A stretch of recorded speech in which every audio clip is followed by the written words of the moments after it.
Shri Gurubhyo Namaha Harihi Om Jai Shri Ram. In our previous episode, we saw how Sri Ramachandra asked many questions to Bharata and also checked about all the things that a king should be doing as a part of his Rajadharma.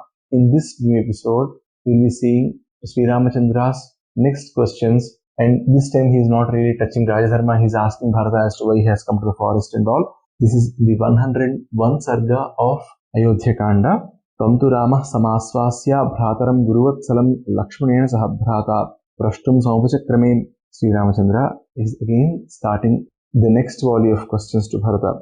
Kimeta dadi cheyamaham srotum pravyahrutam tvaya yasmat tvamagato desa imam chirajatajinaha. Oh Bharata, why did you wear these jatas?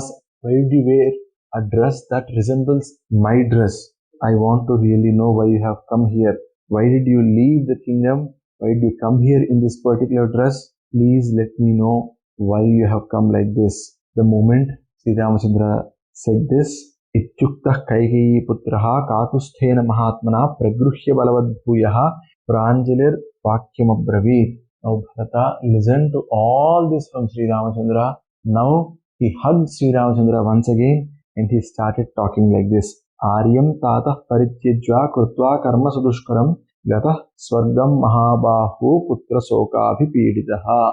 Oh brother, our father who has got great arms, he sent you to this forest, and because he was not able to handle the putra soka, because he was not able to handle the separation from you, he went to Swarga. Striyanyuktah kaikeya mamatra parantapa chakara sumahat sapa idam atmayasoharam. My mom did such a very bad thing, and due to which we have lost our father, and she made him also do a big papa. Now my mother, she did not get the kingdom, but she got Vaidhavya. Now, oh brother, the first thing that Bharata is saying, look at this, what he is saying. He gave the news of father's death. He said, my mom got Vaidhavya, which means my mom lost her husband. But now, oh Sri Ramachandra, tasyame dasabhutastva prasadam kartumarhasi abhishinchasva chadyeva rajyena maghavaniva. I am your dasa. The way Devendra rules all the three worlds, the Swargaloka, you immediately take over the kingdom, become the king and rule all of us. Please consider me as your servant. This is what Bharata is saying. Imah prakritiya sarva vidhava matarasyayaha tvatsakasa manupraptaha prasadam kartumarhasi. People have lost their king. All the mothers have lost their husband. Hence, all of us are come to meet you. O Sri Ramachandra, please show your anugraha on us. And then he again pushes further. He says, please take the kingdom from me. The way the sky is empty without moonlight, similarly, the kingdom would not have a proper king. We all want you to be the king. You are the best suited to be the king. I am your Sishya. I am your Dasa. Please bless me. Please accept my request. O Purusha Sreshtha. It's always the eldest in the family who should take over the kingdom. You are the eldest. You are also the most qualified among us, the brothers. So please take over the kingdom. Sri Ramachandra immediately hugged Bharata and he made him stop talking. And now Sri Ramachandra is saying, oh Bharata, anyone who is born in a great family, they would never make a mistake just for the sake of the power and the kingdom. So I know that you have not made any mistake, O Bharata, but don't ever insult your mother. Nadosham tvaipashyami sukshmam apyari sudana nachapi jananim balyatvam vigarhitum arhasi. O Bharata, never ever insult your mother, because there is no mistake of hers also here. There is no mistake of yours, there is no mistake of hers. It had to happen this way, it has happened this way. Hence, please do not insult your mother, and we are not people who are supposed to make decisions. It is our father's job to make the decision. He already knew whom to be sent to the forest and who to stay in Ayodhya. Since the decision is already made, now please don't try to change that decision. And oh Bharata, father has already made a point, hence you should take father's words as pramana, and he has taken a proper decision. He knew what he was taking as a decision. He took it, and now don't question it, don't insult anyone. The people also know about it. Hence, our father has divided the kingdom into two parts. In your part, he has given you the cities and all. In my part, he has given me the forest. So you rule the city, you rule the kingdom. I'll take care of the forest. I'll be ruling on these forests. That's what Sri Ramachandra says. And then Bharata, he says, no, Ayodhya can't stay without you. Please, you have to come back. Please, you have to come back. And he keeps pushing a lot of times. And now Bharata, he also says the king has passed away in your shoka, O Sri Ramachandra.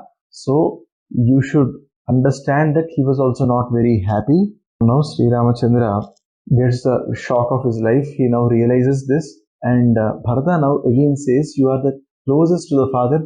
You are the one who is the most liked by the father. So he says, Priyena khalu dattam hi pitrulokeshu raghava akshayam bhavati tyahu bhavamschaiva pituh priyaha. Since, O Sri Ramachandra, you are in a shock. I understand it. The father has passed away. You are the one who is liked by him the most. So quickly go and do the Antyakriyas, do the Jalatarpana. Uttishta Purusha Vyaghra Kriyata Madukam Pitu Aham Chayam Shatrugnaha Purameva Purtodakau. I am Shatrugna completed that part already. Now you are in the shock, but you have to do this first. So please go ahead and do this. Now he is also saying Tvameva Socham Stavadarsanepsuhu Tvayeva Sakta Munivarya Buddhim Tvaya Vihina Stavasokamagna Tvam Samsmaranna Stamitah Pitate. So he's saying he wanted to see you, he was thinking of you, he was talking about you, saying this, all this, he left the body. So, O Sri Ramachandra, quickly go ahead and do the Jalatarpana for the father, is what Bharata is repeatedly requesting here. Till now, Sri Ramachandra, because of this kingdom and all, because Bharata was actually saying that I'll give away the kingdom and everything, Sri Ramachandra was not really focused on the news of the death of his father, but now it is digesting to him that, or by now he is realizing that his father has left this world. Sri Ramachandra, he falls down on the floor, he loses his consciousness, and then all the other three brothers, they come and console him. Sita Ma also falls on the ground, she starts crying, and immediately they bring some water and they sprinkle it on Sri Ramachandra.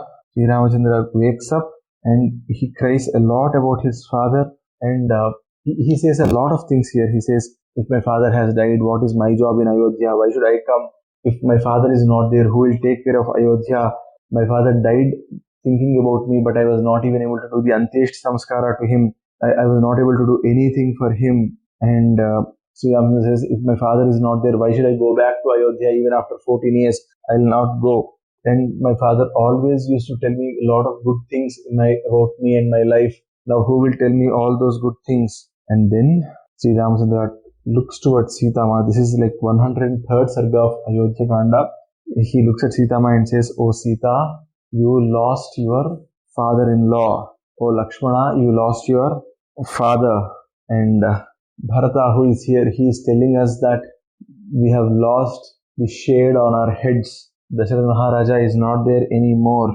And even now, Bharata quickly intervenes and says, no, you have heard the news now, so you have to go quickly do the Jalatarpana and the other activities. Quickly stand up and go. And then, Santvaitva tutam Ramo Rudim Janakatmajam Uvacha Lakshmanam Tatra Dukhitam Vachaha. Sita Ma was not even able to see towards, look at Sri Ramachandra also, because for 12 years she was there in Ayodhya. She saw her father-in-law very closely. She had a very good bond with her father-in-law. The father-in-law was like her father. So Sita Ma eyes were swelling with tears. She was not even able to see towards Sri Ramachandra. So now Sri Ramachandra is saying, oh Sita, don't cry too much. There is something that we both need to do. Oh Sita, quickly get the atta that we have. He is saying, Jalakriyardham tadasya gamishvyam mahatmanaha. He is asking for Ingudi Pinyakam. So there is a tree called this Gara tree, which we said, right?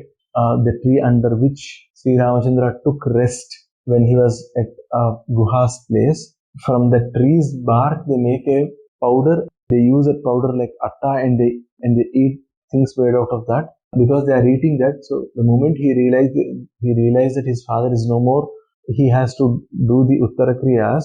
So he has to give the Pinda Pradana with the food that he is eating. So he asked her to bring that powder, and he also takes the Uttariya piece of cloth that they wear on their shoulders. So he asks Sitama to get both of them, and he's saying, "Oh Sita, this is a walk that we should never walk, but for now you will have to lead me." See, when a husband and wife are traveling anywhere, it's always mandatory that the husband should walk in front if it is a good news, and the wife should walk in front if it is a bad news. So Sri Ramachandra is saying to Sita, "Oh Sita, in our lives, this should be the last time that we are walking like this.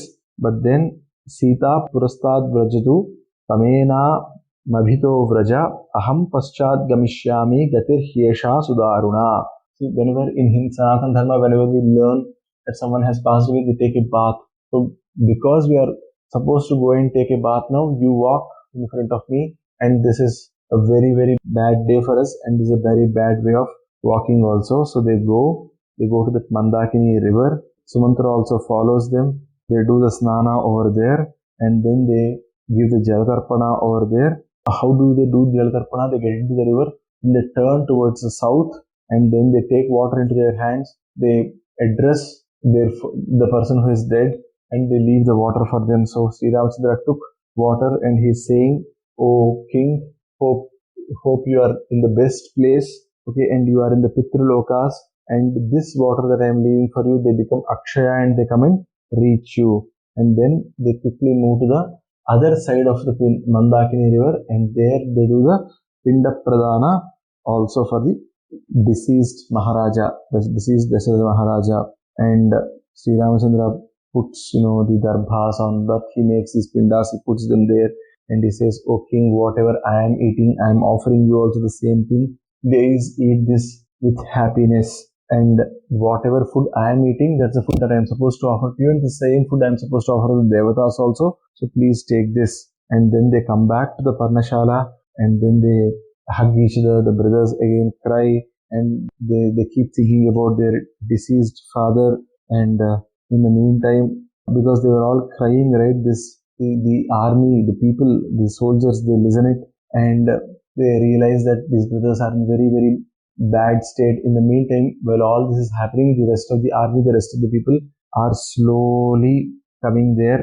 They are all slowly reaching to the top of the mountain, and here everyone is criticizing Kaikeyi, everyone is criticizing Manthara, who has poisoned Kaikeyi's brain. All of them slowly now reach Sri Ramachandra's place, and they started slowly walking towards him. In the meantime, these three matas who are also coming, they see this Pinda Pradana that was done by Sri, because they're all coming very slowly, right? They see the Pinda Pradana that was done, and there they see that that was given from the powder that was made out of a tree's bark.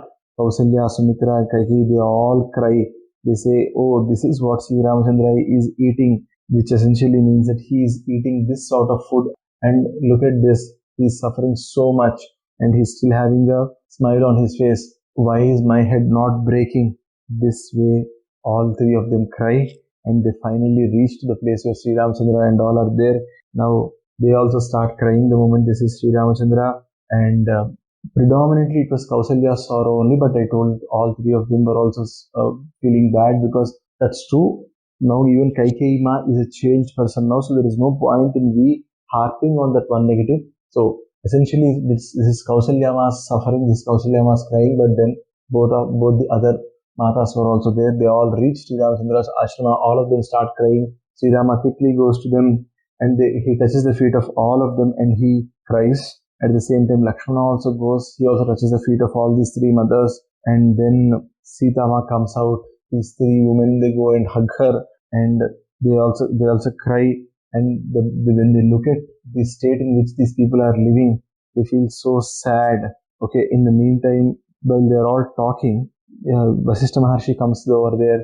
Sri Ramachandra goes, touches the feet of Vasishtha Maharshi. All of them now sit at the same place, and now Sri Ramachandra is seated, Vasishtha is there, all the important people are there, the entire crowd that has come from Ayodhya, They are all standing near those trees. Now, again Bharata now touches the feet of Sri Ramachandra because he plans to start his next series of requests that Sri Ramachandra should come and take over the kingdom. Now, how does he start? What does he say? This would be like a huge argument between both the brothers. How will they do it? That we are going to see in the next episode. Sarve bhavantu sukhinah, sarve santu niramayaha, sarve bhadrani pasyantu, ma kaschit dukkha bhag bhavet. Om sarvam sati sasi maharaj swam charanarvindar paramastu. Swasti. Jai Shri Ram.